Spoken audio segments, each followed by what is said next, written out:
शिव शंकर भोले।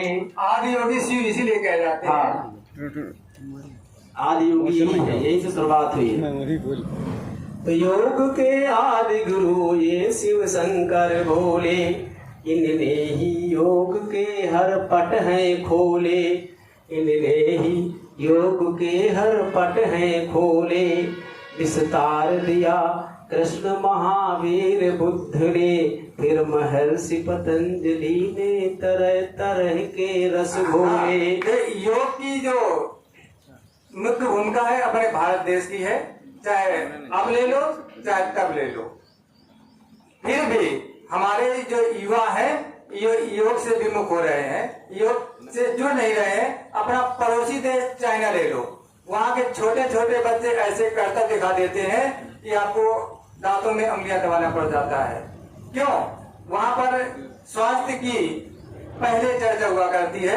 हम लोग अगर बताएं स्वास्थ्य को तो यहाँ पर कुछ लोग ऐसे समझा करते हैं, बच्चों में आप लोग भी समझते हैं ऐसे कि सर ये कोई निजी स्वार्थ है इसलिए यहाँ पर ऐसे कहते हैं और आने के लिए कहते हैं।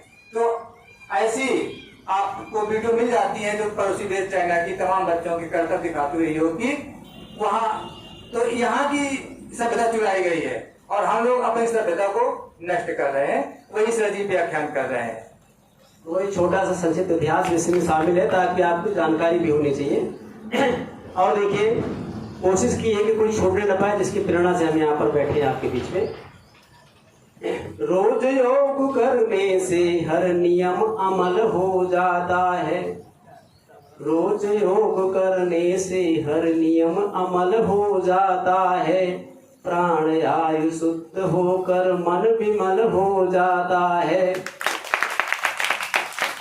समझ रहे हैं ना संकेत? अब विमल का अर्थ आप लगा सकते हैं, समझ रहे हैं? यही कवि की कल्पनाएं हुआ करती हैं, तो सभी को बता देंगे। रोज योग करने से हर नियम अमल हो जाता है, प्राण वायु शुद्ध होकर मन विमल हो जाता है। जहाँ शिव जी की कृपा हो असीमित, जहाँ शिव जी की कृपा हो असीमित, वहाँ की जड़ में भी कमल हो जाता है, वहाँ की जड़ में भी कमल हो जाता है। क्योंकि विमल जी की प्रेरणा से आप बैठे थे, इनका नाम आना जरूरी था। ऐसी पवित्र स्थली में, और देखिए आप समझ जाएंगे कि कहाँ पहुंच रहे हैं हम। ऐसी पवित्र स्थली में सुखों का न अंत होना चाहिए, शिव की शरण में शिव स्वरूपा जैसा ही महंत होना चाहिए, शिव जी की शरण में शिव स्वरूपा जी जैसा महंत होना चाहिए। और भक्त हमारे यहाँ पर जो महंत श्री है शिव स्वरूपा जी महाराज, उनको भी हमारे सर जी ने अपनी कविता में जोड़ दिया है। एक बार तालियां से बच्चे स्वागत कर दीजिए। ऐसी भी कवि की कल्पना हुआ करती है। जी सर। ऐसी पवित्र स्थली में सुखों का न अंत होना चाहिए, शिव की शरण में शिव स्वरूपा जी जैसा महंत होना चाहिए। हर भक्त यहाँ का हो जाए सनातन धर्मी, हर भक्त यहाँ का हो जाए सनातन धर्मी। मानवता की खुशबू रचना कर दिग दिगंत होना चाहिए, दिग दिगंत होना चाहिए।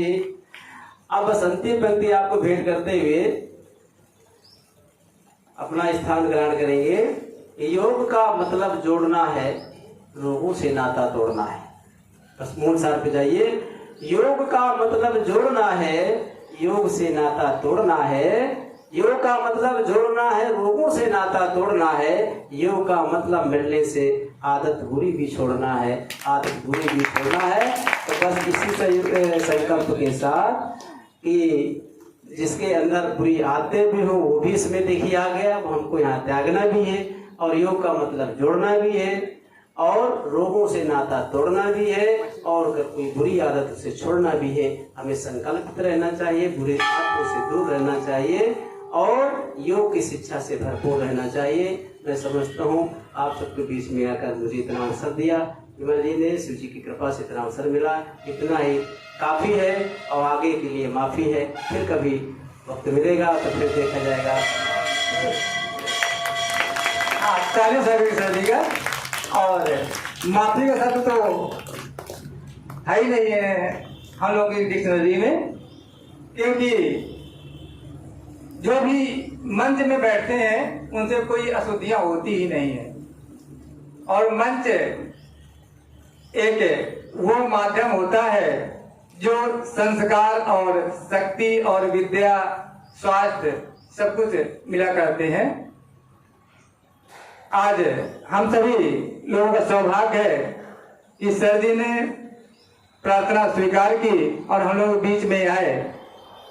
और जो प्रातःकालीन समय होता है, इसमें अगर जो समय निकाल ले, इसमें अगर जो समय दान दे दे, वो सबसे मुख्य होता है।